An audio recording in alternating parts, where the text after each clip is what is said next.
Y muchas gracias por venir a estas horas, el viernes, el último día del Festival Gabo.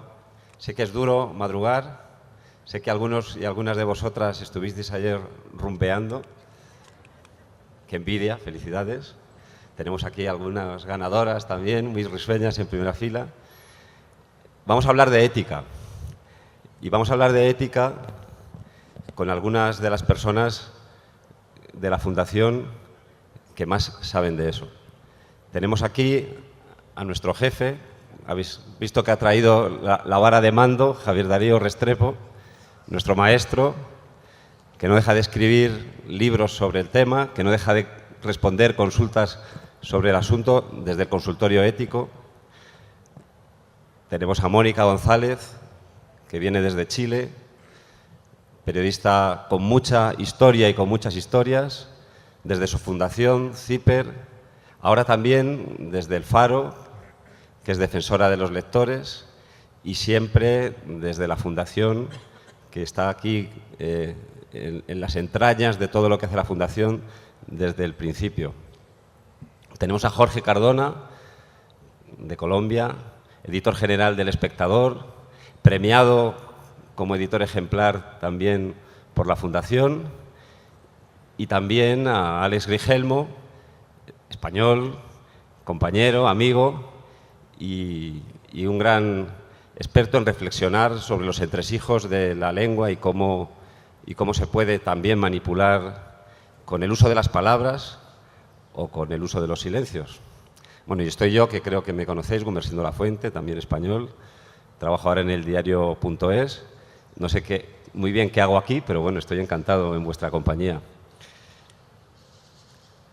Estamos hablando de ética, que es algo que los periodistas yo creo que jamás debimos olvidar, ¿no? Y justo también llevamos muchos años hablando en esta crisis en la que está el periodismo, que es una crisis económica y una crisis de modelo de financiación.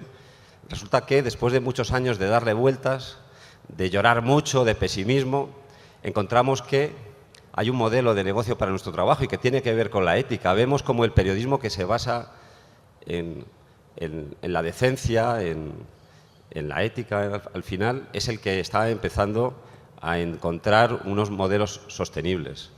Por eso yo de lo primero que quería hablar, y a lo mejor os sorprende, es de qué modelo ético es, y estoy hablando de modelo económico, si la ética de las empresas en su estructura económica es también importante para poder desarrollar el trabajo con libertad. Que estamos viendo que los modelos empresariales transparentes, que la propiedad de los medios es realmente decente y se puede contar, ayuda a hacer periodismo de más calidad, con más libertad, en el que si lo hacemos mal, los responsables somos verdaderamente nosotros. No sé qué opináis de esto. Mónica. Muy buenos días a los valientes que vienen tempranito, sobre todo a los que parrandearon anoche. Yo tampoco sé mucho lo que estoy haciendo aquí, pero bueno, uno asume los roles y sobre todo el placer de estar al lado de mis colegas y de Javier Darío. Es un honor, la verdad. El tema que plantea Gumersindo yo creo que es uno de los más relevantes, por dos razones para mí. Porque creo que en estos tiempos se impone, y digo se impone para los periodistas que están en puestos directivos, pero también para los periodistas que están entre los soldados, que exijamos de los medios transparencia del financiamiento. ¿Qué quiere decir eso? Que no podemos seguir interpelando al poder político, al poder económico, al poder religioso, porque lo es, del mal uso de sus fondos y de sus dineros para hacer cohecho, para comprar voluntades, conciencias y manos que escriben muy bien o personas de televisión y radio que difunden noticias que les ayudan a vender su producto. si nosotros no transparentamos de qué vivimos. Es decir, tampoco creo que es el momento, y yo absolutamente lo condeno, de juzgar a quienes trabajan en medios que son absolutamente comerciales, porque este es un mercado, la gente vive de esto. Lo importante es que se transparente, pero no es solo transparentar, es transparentar bien, no hacer trampas. Entonces, si una empresa de comunicaciones tiene acciones y tiene vínculos societarios que te llevan a bancos, que te llevan a empresas productivas, cuya fluctuación en la bolsa, cuya fluctuación en el mercado va a ser afectada directamente por las noticias, por cómo tú entregas determinado tipo de noticias, es vital que tú le digas a sus lectores que sí, que tú en esto tienes ropa tendida. Es decir, que el lector mire, el auditor o el televidente mire con mayor precisión aquello. Y aquí viene un segundo acápite. Yo aprendí hace algún tiempo, he sido jefa muchos años, yo ahora trabajo en una fundación sin fines de lucro, que no tiene publicidad, que vive de aportes, que es periodismo independiente, que es una odisea, como ustedes bien lo saben. Yo aprendí algo que me lo dijo un gerente de un medio tradicional, de un gran consorcio de medios. Me dijo: Mónica, yo entendí en un momento dado en que tú estabas discutiendo los sueldos de los periodistas y de los editores y faltaba una cantidad de dinero para calzar entre lo que te daba la empresa y lo que tú tenías o querías. Y cuando te aburriste, porque ya encontraste que la discusión bajaba de nivel, dijiste: ¿saben qué más? Sáquenla de mi sueldo. Y en ese momento entendimos que a ti no se te podía comprar. Porque aquí hay un hecho que tenemos que mirar de frente.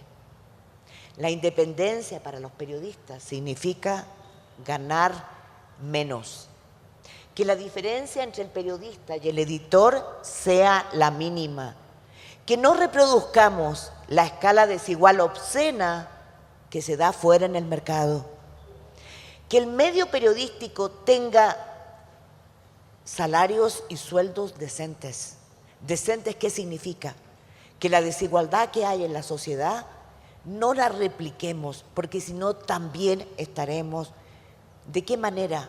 Hablando en contra de lo que ocurre afuera, si nosotros lo aceptamos, lo difundimos y con eso nos coartan, nos coaptan la libertad. Veis que Mónica dice que no sabe por qué está aquí, pero nosotros sí nos damos cuenta de por qué está aquí, ¿eh?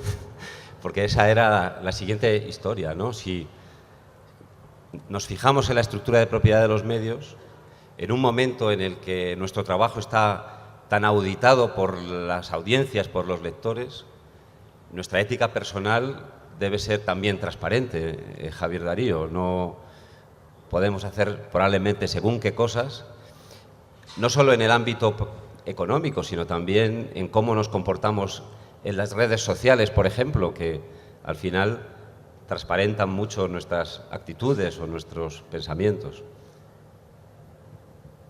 Antes de hablarte de la transparencia y para ser transparente, les tengo que decir que estoy feliz en este momento. Tanto por la presencia de ustedes, pero sobre todo porque es la presentación en público de nuestro gran equipo de básquetbol. Entre los 5 podemos hacer un equipo. No sé cuántas canastas vamos a meter, pero lo que quiero manifestar es, fue un sueño muy largo, de muchos años atrás, el que los temas éticos no fueran tratados por una sola persona, sino que fuera todo un equipo el que estuviera en eso.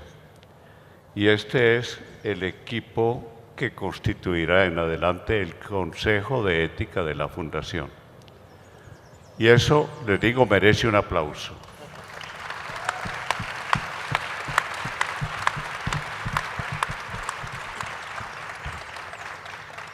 No solo por ser el equipo, sino por quienes integran el equipo. Para mí es un orgullo trabajar con ellos, porque sé que ustedes y yo aprenderemos mucho de esta compañía que tenemos. Después de transparentarme así con mi satisfacción y alegría de tenerlos a mi lado, hablemos de transparencia del periodista. Creo que es de Eduardo Santos el que decía que el periodista tiene que moverse como si viviera siempre en una casa de cristal. Es decir, todas las personas tienen derecho a ocultar algo y demás, el periodista no. Le pasa lo que a los vasos de los que uno bebe agua. Uno antes de echar agua a un vaso lo mira para ver si es transparente. Y nosotros estamos sirviendo todos los días el agua de la información. Somos esos vasos. Por tanto, del periodista se exige eso, que se sepa quién es, qué piensa, cuáles intereses tiene. Porque de eso depende el que tú le puedas o no le puedas creer. Y ahí viene el otro tema. No basta que uno tenga noticias, es necesario que se las crean. ¿De qué sirve tener la más estupenda de las noticias si mirándote a ti ven un vaso que no es transparente y por consiguiente no se le puede creer o despierta muchas dudas? Y es así como se puede dilapidar la mejor de las informaciones, porque no se le cree a quien la está transmitiendo. En ese sentido es indispensable esa transparencia. Esto significa que se deben conocer tus intereses. Hay una discusión que muchas veces se plantea y que me la proponen en el consultorio ético. Yo como periodista puedo tener preferencias políticas. Claro que las puedo tener, pero guardaditas. No me puedo volver propagandista de mis ideas, ni políticas, ni religiosas, ni deportivas, ni económicas, nada. Lo único que se debe ver a través de ese cristal del vaso en que van las informaciones es que estoy al servicio de toda la sociedad. Y cuando eso se ve, la transparencia es total y la credibilidad es de una inmensa solidez. Para eso sirve la transparencia, para que se vea que yo estoy al servicio de todos. Pero cuando de alguna manera se ve un sesgo, una parcialización en favor o en contra de, el periodista pierde credibilidad. Y se lo acabo de decir a unas niñas que estuvieron como ayer preguntándome, y casi siempre la primera pregunta era esa: ¿cuál es la mayor crisis que tiene el periodismo hoy? Eso, la de credibilidad. Y de eso no me quiero sentar en la palabra, pero de eso tendremos que hablar en adelante. La palabra es suya, Gumercito. Gracias. Alex, por ir sacando temas y luego podéis obviamente todos hablar de lo que queráis. Tú has trabajado mucho, por traérnoslo al terreno del que estamos hablando hoy, la ética de los silencios. Quiero que desarrolles un poco este asunto porque me parece tremendamente interesante. Estamos siempre obsesionados, y hoy más que nunca, con las noticias falsas, con las historias que nos engañan, y a veces no nos damos cuenta de que el silencio puede ser mucho más manipulador que un título mentiroso. Hola, buenos días. Pues sí, hoy en día todo se puede comprobar porque casi todo está en Internet y hay mucha gente que ha sido testigo de lo que contamos. Todo es verificable. Cuando publicamos una información y contiene un error, es fácil que alguien lo detecte, lo compruebe, lo corrija. Lo único que no es fácil de corregir son los silencios. Es aquello que no se ha dicho.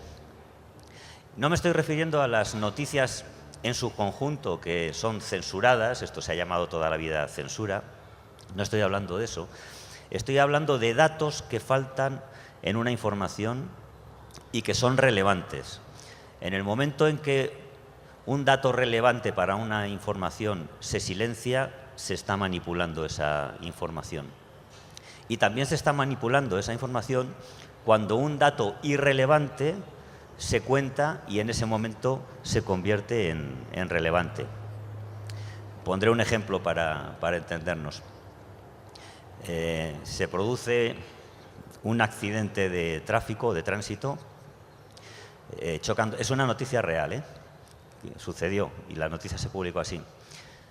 Chocan dos automóviles y la noticia dice: ayer se produjo un accidente de tráfico en la carretera, tal, al chocar dos coches, dos carros, y en el párrafo siguiente se dice: los ocupantes del coche BMW regresaban de una fiesta. En ese momento el lector no tiene más remedio que sospechar, incluso considerar culpables del accidente a los ocupantes del automóvil que regresaban de una fiesta. ¿Sabemos algún detalle más? Probablemente no. ¿Ese detalle era relevante para la causa del accidente? No lo sabemos. El accidente pudo haber sido causado por el pinchazo de una rueda, por aceite en el pavimento, por un fallo en los frenos, no lo sabemos. Tenemos la primera información, se ha producido ese accidente y por declaraciones de testigos o por lo que sea, sabemos que unos de los ocupantes venían de una fiesta. En el momento en que convertimos eso en relevante, estamos culpando a uno de los dos coches, al conductor de uno de los dos coches implicados. Imaginemos que el accidente se ha producido por una causa distinta, que pudieran regresar con exceso de bebidas alcohólicas, etc. Al convertir ese detalle en relevante, estamos engañando. Y al silenciar otros posibles motivos del accidente, también estamos engañando. Recuerdo pondré otro ejemplo y ya termino. Una persona perseguida en España por la justicia por un caso de corrupción tenía que pagar unas indemnizaciones, unas multas y se declaró insolvente. Años después fueron unos periodistas a saber qué había sido de esta persona condenada por corrupción y decían: fulano de tal vive en la calle tal de Sevilla, en una casa, tal, y decían: a la puerta del domicilio está estacionado un coche Mercedes, que es un coche lujoso. Y claro, en ese momento, como se ha convertido en relevante, el lector no tiene más remedio que imaginar que ese coche es propiedad de la persona de la que se habla. Pero no sabemos si era propiedad de él o no. Sabemos que a la puerta estaba aparcado un Mercedes, pero podía ser de otra persona. Si era irrelevante que estuviera aparcado un Mercedes a la puerta porque pertenecía a otra persona y los periodistas, al informar sobre ese detalle, lo convierten en relevante, están manipulando la información. Pero ojo, tanto en el caso del accidente de automóvil como en el caso del auto, el Mercedes, se está manipulando la información con hechos verdaderos, con datos verdaderos. Es verdad que estaba aparcado, estacionado el Mercedes a la puerta. Es verdad que unos ocupantes venían de una fiesta. Entonces, con hechos verdaderos, por vía de omisión de otros datos y por vía de convertir en relevante lo que no es, podemos manipular una información. Y eso es muy difícil de detectar y de observar y de verificar. Y a mí me parece que hoy en día la manera más fácil de manipular consiste en utilizar estas técnicas, de utilizar datos verdaderos que, merced a silencios y a datos omitidos, acaban induciendo a conclusiones falsas. Jorge, te toca. Bueno, en primer lugar, muchas gracias a la Fundación por ponerme en este estrado muy complicado. Realmente, después de tantos años dictando clase, nunca me habían puesto en un tema tan difícil. Y lo primero que tengo que decir es que, buscando un poco cómo entrar al tema y rebuscando un poco en los libros y en la historia, me encontré con que el primero que hablaba de los valores eran Aristóteles y Platón, y ellos hablaban de la pérdida de los valores, o sea que los valores toda la vida han estado perdidos, llevan 25 siglos perdidos, y la tarea es de cada generación es tratar de rescatar esos valores. Las monjas paulinas que seguían la doctrina de San Pablo, el gran comunicador del cristianismo, el periodista del cristianismo, tienen una máxima que dice que las herramientas cambian, pero los valores deben permanecer. De alguna manera nos debemos a eso que de manera abstracta o no se llama los valores. Entonces, para hablar de ética hoy, yo pensaba, y me excusan que apele un poco a mi cuaderno, porque no manejo muy bien el tema, es que lo primero es que todos los cambios estelares de la humanidad han estado antecedidos por un gran avance de las comunicaciones. Gracias a la imprenta se explica la Reforma Protestante, la Revolución Francesa, la independencia de los Estados Unidos, la Revolución Industrial. Y hoy estamos viviendo un momento estelar de las comunicaciones con este boom de las tecnologías de la información y la comunicación. Estoy prácticamente seguro que todos los que estamos reunidos acá, todos tenemos en el bolsillo un celular, y seguramente en la última hora o 2 horas hicimos un clic para mandarle un mensaje a un amigo, un conocido, un familiar en cualquier parte del mundo. En otras palabras, vivimos conectados, absolutamente conectados, y lo que lleva a entender de que la información hoy nos cae como un aguacero implacable, y hay que sacar un paraguas para entender qué es lo que está pasando. Entonces yo creo que el primer desafío ético es el contexto, es decir, no podemos en esta lluvia de información tan feroz que hay hoy confundir los grandes avances de la libertad de expresión, que son maravillosos, que la posibilidad de lo que estaba diciendo Alex, de que se puedan, de que de todo se vea, de que lo que ha sucedido inmediatamente quede interpretado, eso no es periodismo, me atrevo a decirlo.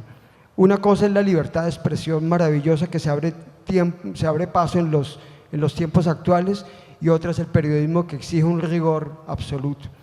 Y el periodismo está escrito, pasa por los mismos pasos que en algún momento acuñó la metodología de la investigación científica. Cuando la ciencia empezó a dejar atrás la superstición, dijeron hay que observar. ¿Y qué hace el periodismo? Tiene que observar, tiene que hacer reportería. Luego hay que clasificar, hay que hacer taxonomía de la información, hay que describir la información, y eso pasa por un criterio de contexto, de confrontación de fuentes, de alguna manera de mirar todos los antecedentes, lo que yo llamo el tiempo y el espacio ilustrado.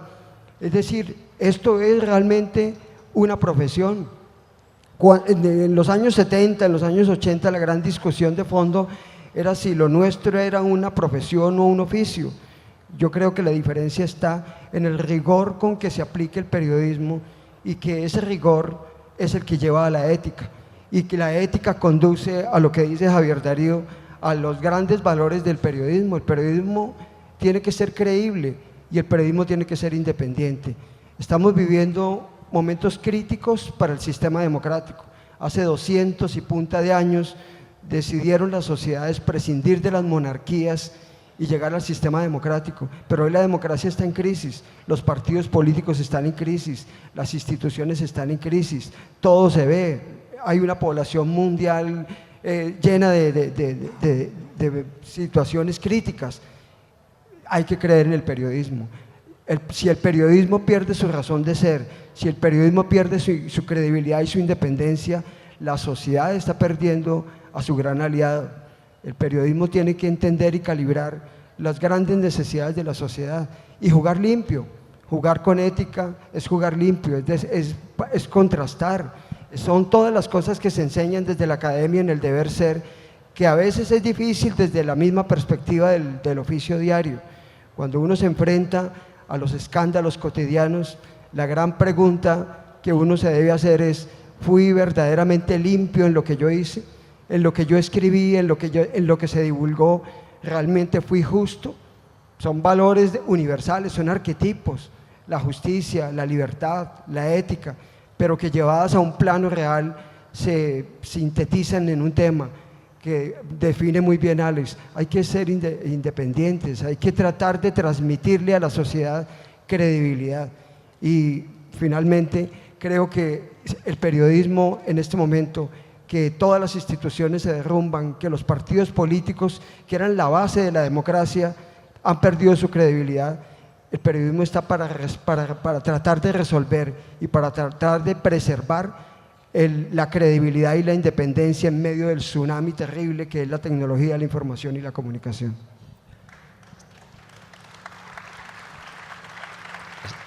Estás hablando de crisis de la democracia, de crisis de la política. Hace unas semanas en España, que tenemos muchos casos de corrupción y bueno, uno de los medios que está contándolos es el diario.es, un político, Pablo Casado, el líder del gran partido de la derecha española, defendiéndose de las investigaciones que le acusaban de haber falsificado, de haber recibido sin haber estudiado y sin haber examinado un título de un máster, decía que a él su límite ético era el límite legal, bajaba el nivel de la ética a la legalidad. Y ahí lo que vemos es que en este momento, y sobre todo para nuestro trabajo, hay como tres escalones: lo estético, lo ético y lo legal.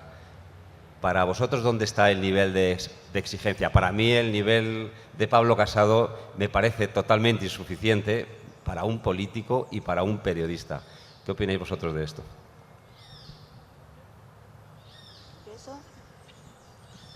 Bueno, esa es la trampa en la que hemos caído, ¿no? Los periodistas también. O sea, a mí me van a disculpar, pero yo quiero empezar por nosotros. Yo creo que en esta crisis los periodistas tenemos muchas velas en este entierro. Y hay que empezar a mirarlas todas porque hay que apagarlas de a una, los piojos de a uno. Esto de que lo legal, hace mucho tiempo que debiéramos haber contado, proclamado y descrito con detalles que esa ha sido la gran trampa que nos han metido en la mano el poder real, el gran poder, los corruptos. Porque la ley, no por imprecisión, no por ignorancia, no por desidia, inserta el forado por donde se introducen los corruptos. ¿Por qué? Para la impunidad. Porque esta historia se trata no solo de robar y matar, sí, matar, porque la corrupción mata y los periodistas no estamos contando de qué manera la corrupción mata todos los días. Error, falla nuestra. La impunidad está hecha en esos forados, está provocada y deliberadamente puesta así. Y nosotros, como no conocemos el sistema, no somos capaces de descubrir las trampas. Entonces, esto de lo legal es el resumen de la corrupción. Porque la canción de moda es impresentable, pero es legal. Es decir, nadie va a la cárcel. Pero claro, nadie va a la cárcel de los grandes corruptos, los grandes delitos económicos. Porque el joven, que sin drogarse, sin una gota de alcohol, roba un balón de gas en una ciudad donde hay 4 grados bajo cero y vive con sus abuelos, porque su madre lo tuvo como madre soltera y se fue, lo abandonó. Y roba ese balón de gas, porque tiene frío, sus abuelos tienen frío. 5 años y un día de cárcel. Esa es la realidad en la que vivimos. Una justicia para pobres y una justicia para ricos. ¿Eso quiere decir que soy una subversiva? No. Otra trampa. Si yo denuncio esto, soy subversiva. Los silencios. Otra manipulación. Voy a hablar de 3 silencios. Breve. Producto de los periodistas. Fíjense bien. Los grandes crímenes cometidos en dictaduras en América Latina o por la violencia llevan una omisión oprobiosa. No hay ni una cárcel secreta, no hay ni un ejército de asesinos en la sombra, no hay ni un CIDE argentino, una DINA chilena o como se llame, que no haya sido financiada con una partida que lleve una firma de un ministro de Hacienda. Ese ministro de Hacienda, cuando le entregaban millones de dólares a esos servicios, ¿no sabía que era un escuadrón de asesinos? Claro que lo sabía, pero no, él no se mancha de mano, las manos con sangre. Y los periodistas consagramos la impunidad porque nunca lo citamos. Los asesinos son los que torturan directamente, los que le dan la plata para funcionar, comprar soplonajes, comprar cómplices, hombres sin ley ni valores para torturar mujeres e incluso robar niños de embarazadas. No, eso va impune. Una segunda omisión que hoy día yo creo que nos duele y nos abofetea. Y me di cuenta hace poco. Fíjense que en la gran página negra de las víctimas de las dictaduras y de la violencia de pandillas, no hay delito conceptual ni capítulo aparte para las mujeres violadas por los servicios de seguridad. ¡Qué asco! ¡Qué horror! ¿Cómo hemos permitido incluso nosotros las mujeres que no se haga justicia sobre un crimen tan atroz? Porque casi todas las mujeres que pasaron por los campos de concentración, por las cárceles secretas, las comisarías, fueron violadas. ¿Por qué no insistimos? ¿Por qué no pedimos? Hay un solo país que hace muy poquitito lo elevó y lo sancionó en un solo capítulo, Guatemala. ¡Viva Guatemala! Está reivindicando algo, un silencio que nos abofetea. En tiempos de feminismo, ¿qué hemos hecho? ¿Por qué?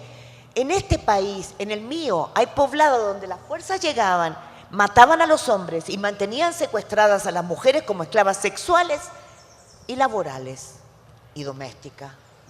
Y de ahí nacían hijos. Esas historias no se cuentan, o se cuentan al pasar. ¿Por qué? Tercera omisión. El poder de la élite para silenciar los abusos sexuales en la iglesia. El poder que tuvo la élite durante décadas de décadas para decir que quienes denunciaban a un sacerdote, a un obispo de abuso sexual, quería sacar dinero. Era un pobre, era un tipo pobre, no tiene valores. ¿Cómo va este cura? Respetable. Eso da para hacer 100 libros.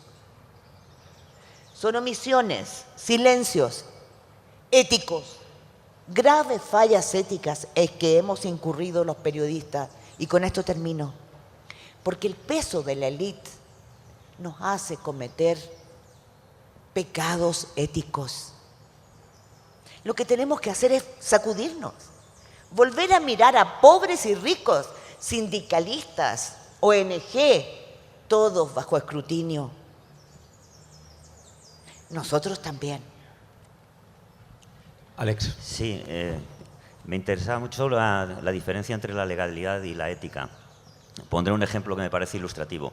Hace unos años, en un hospital español, 10 niños se quedaron ciegos en la incubadora por un fallo técnico en la incubadora. No sé si no tuvieron el oxígeno suficiente o lo que fuera. Y fue un drama realmente que causó sensación. 10 bebés que se quedan ciegos en la incubadora. Un periódico con toda esta información en su portada, diciendo 10 niños de Jaén, es una provincia del sur de España, una ciudad del sur de España, han quedado ciegos como consecuencia de un fallo en la incubadora, etcétera.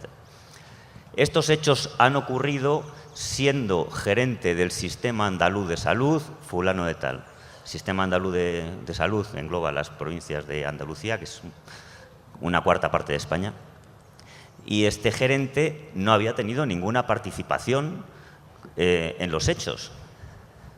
Se podría entender que tenía una cierta responsabilidad o culpabilidad si ese hospital no hubiera dispuesto de los fondos necesarios para que funcionara bien, si hubiera seleccionado mal a los médicos, pero realmente no había ninguna responsabilidad directa de esta persona en los hechos. Y sin embargo, figuraba en la información.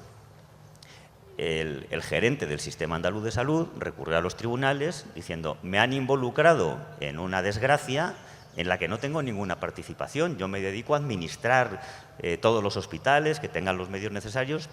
Se ha producido un fallo técnico o humano que en ese momento estaba por ver en la incubadora y yo no tengo ninguna responsabilidad. Y presentó la demanda contra los periodistas. ¿Qué hizo el Tribunal Supremo en España? Llegó al Supremo, dijo: es cierto que se han quedado 10 niños ciegos en una incubadora de Jaén. Es cierto que usted, demandante, era el gerente del Sistema Andaluz de Salud. Luego, como esa información se ha hecho con datos ciertos, yo no puedo condenar a los periodistas. Entonces, desde el punto de vista legal, quedó absuelto. Pero desde el punto de vista ético, ¿nosotros absolveríamos a ese periódico y a esos periodistas? Yo creo que no, porque una vez más se convirtió en relevante un dato que no lo era, y yo creo que ahí se produjo una falta de ética. Por un lado va la ética, por otro lado va la legalidad. Sí, Javier Darío, ¿qué opinas sobre eso? A ver, creo que es un tema demasiado rico en posibilidades. Yo quiero comenzar haciéndolos conscientes de la indignación que nos produce a los colombianos que nos estén identificando con el modelo Pablo Escobar o el Señor de los Cielos o toda esa basura que están transmitiendo las cadenas de televisión. Y cuando uno llega a un aeropuerto extranjero y muestra su cédula, es como si estuviera aflorando en las expresiones de las personas, de los aduaneros y demás: este viene del país de la coca. Y a eso han contribuido las denuncias sobre corrupción que se hacen en la prensa. ¿Qué es lo que está faltando? Ayer hubo unas muy sabias y largas consideraciones sobre ese tema. Y hay un capítulo que tenemos que comenzar a escribir. ¿Cómo desde la prensa se puede prevenir eso? Y ahí es donde viene un tema que parece extraño y parece demasiado idealista. No considero nunca demasiado idealista cualquier consideración ética, porque la ética es idealismo puro y duro, y eso no hay que disimularlo. Pues allí es donde hablamos sobre la necesidad de que la prensa difunda esperanza. ¿Y en qué consiste la esperanza referida a asuntos éticos, a asuntos de corrupción? Que la información nos notifique un día sí y otro también, nos notifique que la honestidad es posible y que por todas partes tenemos gente honesta. Tal como se ven las cosas ahora, ustedes y yo sentimos lo mismo. Nos han sembrado cada vez más desconfianza los unos para con los otros, comenzando por los trámites oficiales. No sé si les haya tocado a ustedes cobrar una cuenta oficial, así sea de una miseria de dinero.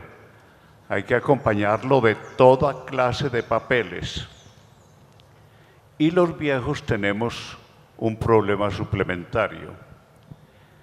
A los viejos la huella dactilar no nos registra.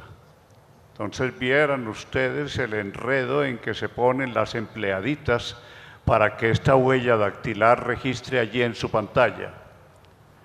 finalmente tiene que acudir a otra cosa. Con eso simplemente quiero decirles, hay un ambiente de desconfianza y dejamos de creer los unos en los otros. Y cuando se habla de esperanza, estamos hablando de el reino de lo posible. Y en cada colombiano hay unas posibilidades inexplotadas y no reconocidas. ¿Y por qué ha sucedido eso? Porque la información nos tiene hasta aquí de casos de corrupción. Examinen los periódicos de hoy y vayan tomando nota de cuáles son las noticias que hay ahí, y les puedo asegurar que de 10 noticias, por lo menos 6 tienen que ver con casos de corrupción. Y eso todos los días hasta crearnos la convicción de que ustedes y yo somos una manada de pícaros. Vengo publicando en el Heraldo mi columna bajo el título "Los doctores, ¿por qué roban?". Y cuando publiqué la primera, un médico me escribió, dice: precisamos que usted diga quiénes son los doctores. ¿Somos los médicos? En la segunda tuve que explicar. Doctores es el término que le da a la gente común y corriente a los que están arriba. Por tanto, lo que hay que explicar es por qué los que están arriba están robando. Y claro, a partir de allí, todos los colombianos merecemos un voto de desconfianza. Cuando hablo de la necesidad de un periodismo de esperanza, hablo de un periodismo que explora las posibilidades. Al fin y al cabo, la esperanza es la fe en lo posible. Y en todos nosotros existen esas posibilidades. Vengo al tema de la corrupción. ¿Por qué sabemos más de los corruptos que de los honestos? ¿Por qué los corruptos son prácticamente los héroes de cada día? En cambio, los honestos son los que están silenciados. Ahí viene tu problema y tu tesis sobre cómo se informa con silencios o se desinforma con silencios. Y aquí el silencio sobre los honestos está desinformando y está creando la imagen contraria. ¿Qué tal que un día amanecieran todos nuestros periódicos y todos nuestros noticieros informando sobre la gente honesta que hay en el país, como lo hizo Juan Gosaín en una estupenda página del Tiempo, en que se fue a un barrio humilde y 3 personas que trabajan por la comunidad les explicaron cómo hacen, pobres de toda pobreza, para compartir su pobreza con los demás y para llegar a la conclusión de que se sienten buenos solo cuando están compartiendo con los otros. Uno termina de leer esa página y siente que está tonificado, que se le ha renacido la fe en los colombianos. De modo que yo concluiría diciendo que nuestro deber ético es mostrar la verdad completa. Y hasta ahora la verdad que se está mostrando es una verdad incompleta, solo desde el punto de vista de los deshonestos. Y que muchas de estas malas mañas con que nos están cubriendo de vergüenza a los colombianos, los programadores y empresarios de televisión, se debe justamente a eso. Pregunta uno, ¿por qué Pablo Escobar se ha convertido en el icono de los colombianos? Porque ustedes lo difundieron así, no solo en el interior, no solo lavaron la ropa sucia en casa, sino la fueron a lavar fuera de casa. ¿Pero por qué lo hacen? Porque eso da dinero. Y ahí aparece una verdad que nos hace mucha falta entender. El dinero se ha convertido en el gran patrocinador de la corrupción, el gran promotor de la corrupción. Y frente a eso, nuestra tarea ética es mostrar la verdad completa, y la verdad completa no puede prescindir de la esperanza.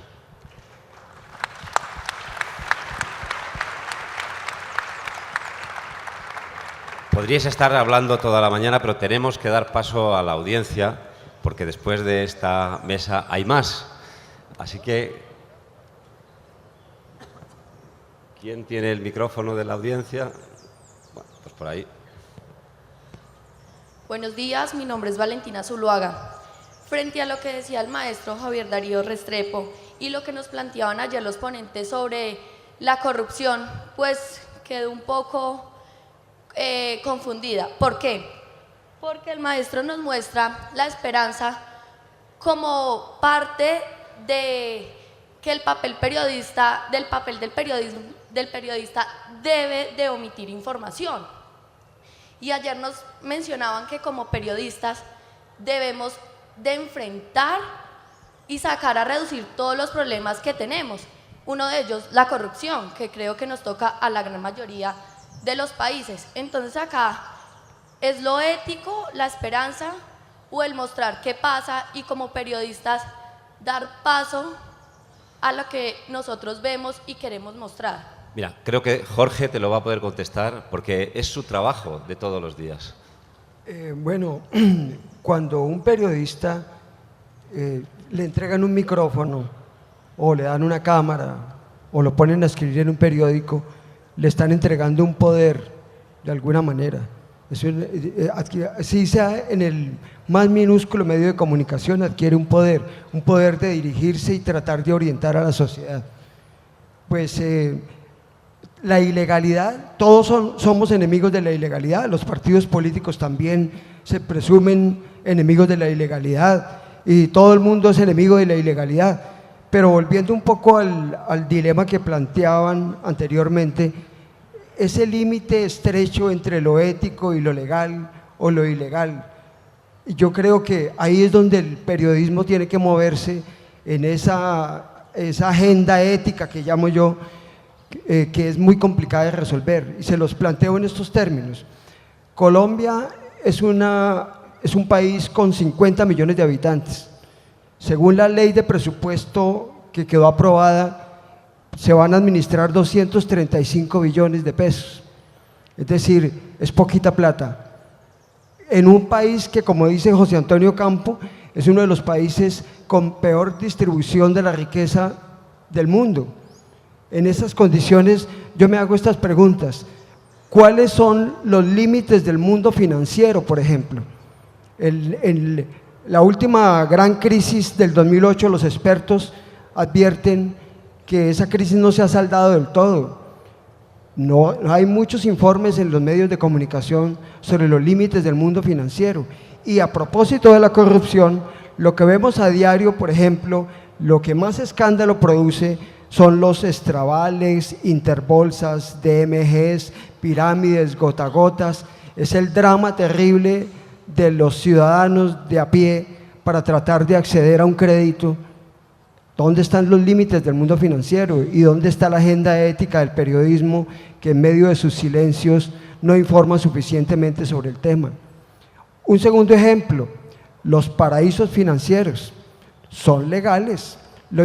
Cuando salen los temas de los paraísos financieros dicen, no, es que no es ilegal abrir una cuenta en un paraíso financiero. La pregunta es ético en un país con tantas dificultades económicas, con tantas necesidades sociales? En esa agenda ética es donde debe trabajar el periodismo. ¿Cuál va a ser la narrativa del siglo XXI? La narrativa del siglo XXI va a ser el tema ambiental. Ya hay una aceptación mundial de que ya la teoría antropocéntrica de que el hombre es el centro del mundo, eso ya está revalorado. Hoy en día se ven muchos temas, pero la deforestación continúa y las fuentes de energía que siguen dependiendo de los combustibles fósiles continúan, y hay unos conflictos socioambientales que se están expresando en el crecimiento de las consultas populares. ¿Dónde están los informes periodísticos que dan cuenta de ese espacio, de esos silencios graves en materia ambiental? En tema de salud, por ejemplo, evidentemente es el tema crítico para el mundo. En una población de 7.300 millones de habitantes, los países no saben cómo resolver el tema de la salud. Hay deficiencia del sistema propia de la burocracia, pero también hay una tensión terrible entre el capital de los laboratorios, el capital de quienes producen los medicamentos y las necesidades de la gente de acceder a esos medicamentos. Hay una gran ausencia ética, digo yo, de que el periodismo aborde estos escenarios críticos donde la legalidad y la ética son muy permisibles y donde no hay una definición tan clara. Muy bien. ¿Había más preguntas por ahí? Es verdad. Buenos días. Yo quisiera hacer un comentario a propósito de la frase del inicio dicha por Mónica González sobre que la independencia significa ganar menos. Porque yo creo que el tema de la ética está muy bien, pero, o sea, está muy bien que sea un tema de autocrítica, que los periodistas estemos pensando todo el tiempo en esto, pero yo creo que hay un desafío ético que no es solamente para los periodistas, sino para las empresas mediáticas. Porque si hay una práctica que a mí me parece éticamente cuestionable, es la tendencia de los medios de comunicación a pagar mal a los periodistas o a no querer pagarles en absoluto. Entonces, yo creo que no se puede descargar todo el peso de la ética en el periodista individualmente. Si vamos a hablar de desafíos éticos en el periodismo actual, es hora de que hablemos claramente sobre qué pasa con las condiciones laborales de los periodistas. Como digo, la tendencia no es solamente a que en los medios de comunicación estén mal pagados, sino a que los periodistas independientes, y lo digo porque me ha pasado, nos digan claramente que no nos van a pagar con dinero o que el medio no tiene dinero para pagarnos, pero que nos paga con el prestigio de publicar en su medio de comunicación. Y lo puedo decir con conocimiento de causa por mi propio caso y por el caso de varios otros compañeros. Para mí eso claramente tiene un impacto en la calidad del periodismo, porque si los medios de comunicación están contratando cada vez más periodistas mal remunerados o no remunerados en absoluto, los periodistas tampoco, hay algunos que sienten que su compromiso ético no debería ser tan grande y también que también se está pagando por la calidad del periodista. La realidad es que hay periodistas que no están bien preparados para cubrir los temas que están cubriendo y eso finalmente tiene una repercusión en la manera en la que los ciudadanos, que es para quienes nosotros trabajamos, se están informando. Así que yo creería que la crisis, estoy de acuerdo con Javier Darío cuando dice la crisis del periodismo actual es una crisis de credibilidad, pero yo creo que también es una crisis de coherencia. Esta desigualdad de la sociedad se está claramente se está viendo también en las redacciones y en las formas de contratación de los periodistas independientes. Mónica. Sí, yo les pido disculpas a todos porque yo lo que no especifiqué, estoy de acuerdo absoluto contigo, es que este problema es de los editores, directores. Es decir, la desigualdad que hay y por qué se coopta la libertad en los medios es que a los mandos superiores se les pagan cantidades muy altas, las diferencias de sueldo entre los mandos directivos y los periodistas que hacen el trabajo en la calle es muy grande. Eso es la forma de cooptar tu libertad, de que tú obedezcas sin jamás a veces pronunciar la palabra censura. El jefe no quiere renunciar a ese buen salario, a ese buen sueldo, a esa calidad de vida y por lo tanto sin necesidad de aplicar la palabra censura, de mencionarla, se aplican y se acatan normas que atentan contra la ética, contra los valores y contra la calidad del periodismo. Yo comparto, así que les pido disculpas si no especifiqué eso. Ahora quiero agregar una sola cosa. Esto no es negro y blanco. Yo considero que es esperanzador. O sea, yo vivo con la esperanza. Porque si no tenemos esperanza nosotros, ¿para qué trabajar tanto? ¿Para qué escarbar tanto dolor que se te va impregnando si no tienes la esperanza de que el periodismo ayuda a despejar? Pero yo solo grafico con esto. A veces, cuando se hace bien el trabajo, como decía mi colega ahora, que comparto todo lo que dijiste, cuando tú haces bien el trabajo de la corrupción y no solo la denuncia, es esperanzador. ¿Por qué? Porque tú le puedes informar a la gente en qué banco no debe ir, en qué empresa no debe depositar la esperanza de mejorar a sus enfermos, en qué hospital no hay que ir, porque ahí son descuidados, matan, te maltratan.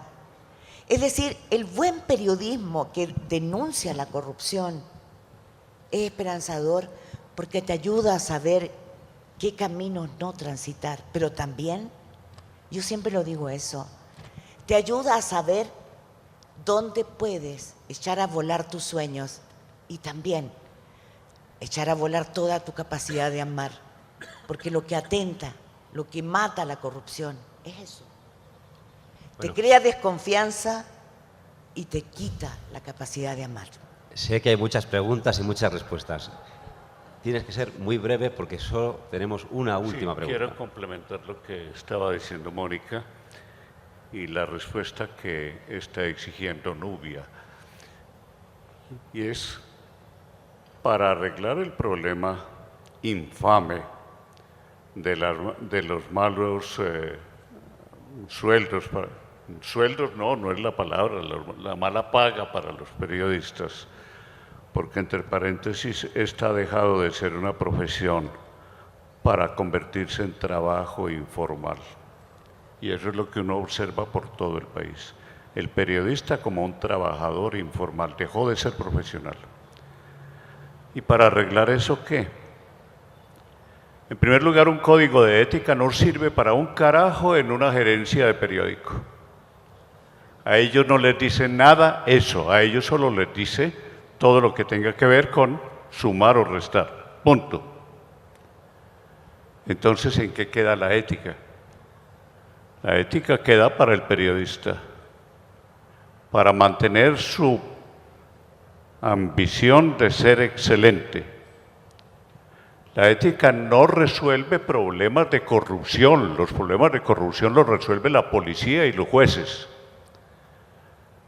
La ética es para quien quiere ser excelente y quien abriga la esperanza de desarrollar todas sus potencialidades. Sí, hay un problema de injusticia, pero si buscamos soluciones, hagámoslo con la policía o con las autoridades laborales, que creo que es uno de los errores que hemos cometido los periodistas. Todos sentimos eso, pero ¿cuál es la solución?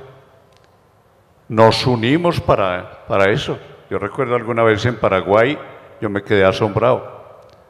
Cuando me dicen, en esos años, no sé si todavía será igual, aquí nadie puede contratar a un periodista si no cuenta con la autoridad gremial. Y a un gremio no se le dice como a cualquier periodista, si le gusta, tómelo.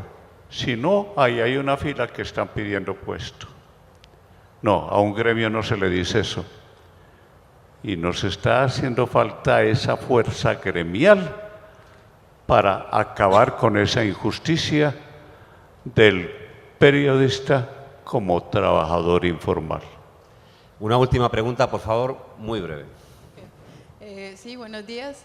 Pues mi pregunta va, porque hace poco se denunció, pero a voz muy bajita y casi que callada, un evento donde un alcalde de aquí gastó aproximadamente 100 millones de pesos en noticias para promocionar su propia alcaldía. Y la noticia pasó como, ¿sí? Como a voz callada, pero se dijo, pero no se dijo. Y en cierta revista independiente salió en este mes diciendo que sí, que hizo la comparación de incluso de los titulares de ese periódico y fue un artículo también supremamente pequeño, pero pues uno que ve y mire ese tipo de cosas, uno que se le quedan en la cabeza. Ahora mi pregunta es, ¿eso es corrupción dentro de nuestro medio?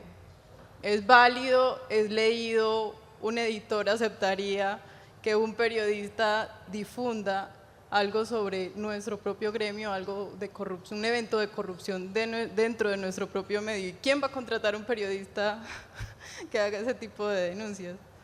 Gracias.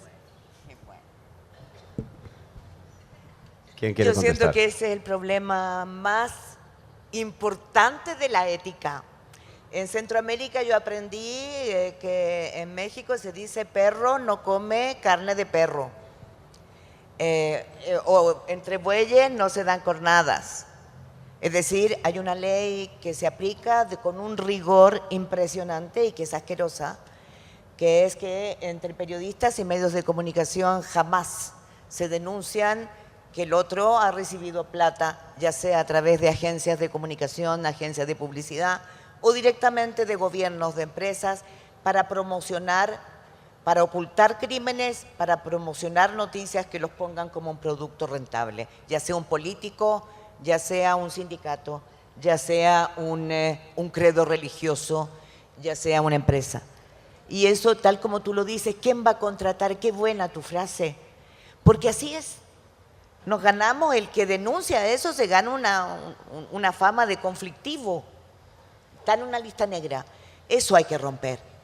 Esa característica de rebaño es la que hay que romper, porque yo digo, defender la ética es defender la ambición de la excelencia, pero también para mí algo fundamental. Lo último que debes aceptar de que te despojen es de la dignidad. Un periodista sin dignidad no vale nada. El periodista que acepta que un tipo al lado de él, escribe noticias falsas, le dan una cantidad de dinero extra por hacer esas noticias falsas, es un flojo y vive porque se jacta además, él es vivo. Y tú trabajas para sacar la verdad, para hacer las cosas buenas. Si tú aceptas eso, eres poco digno y estás infectando tu medio. Esa actitud de rebaño es la que hay que terminar. Era una gran pregunta, Jorge y Alex, pero tiene que ser muy rápido. No, simplemente quería invitar a mi colega a que consultara el informe que publicó la FLIP hace pocas semanas sobre casualmente lo que estás hablando, sobre las relaciones que existen entre la publicidad y los medios de comunicación.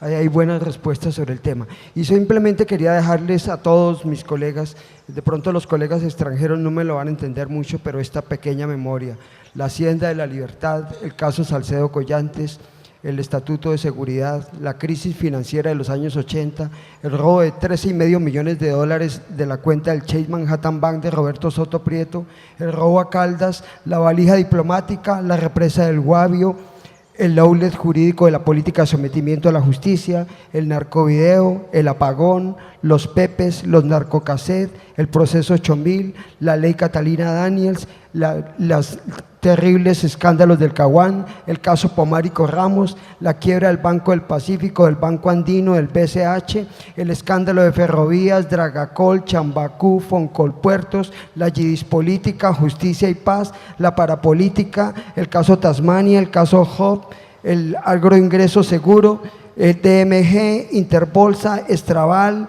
Forex, el hacker Sepúlveda, el escándalo de la FIFA, los escándalos del fútbol, Odebrecht, el cartel de la toga, el robo de Córdoba, el robo en La Guajira, ahora el caso Guatibonza y el caso Matus.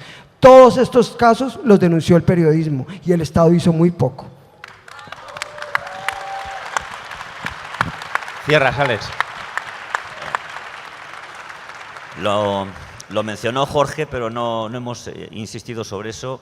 Uno de los problemas de falta de ética que más se dan en el periodismo es la supresión de contextos. Se dan muchísimas informaciones sin el contexto suficiente que explique muchas veces los hechos.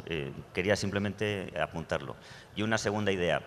Los gerentes buscan la rentabilidad de los medios. Tenemos que convencer a los gerentes de que la ética es rentable.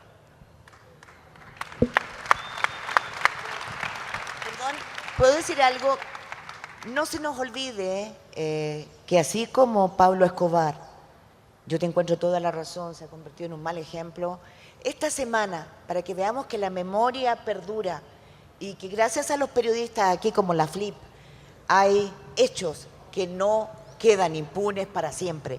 Esta semana se discutió en la Comisión Interamericana de Derechos Humanos un asesinato que no solo a ustedes, a todos en el continente nos sigue estremeciendo.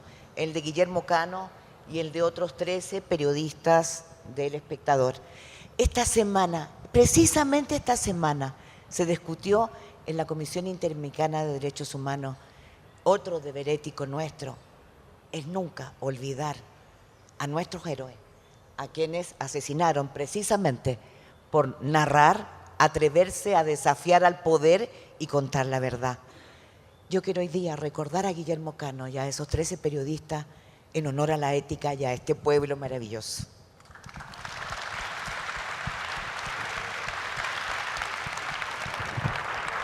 Muchas gracias, Jorge, Alex, Javier Darío, Mónica. Y ya sabéis que a partir de ahora, en el consultorio ético de la Fundación Gabriel García Márquez, nos tenéis para lo que podamos ayudaros. Muchas gracias a todos. El periodismo debe ser invencible, inamansable, invencible, inamansable.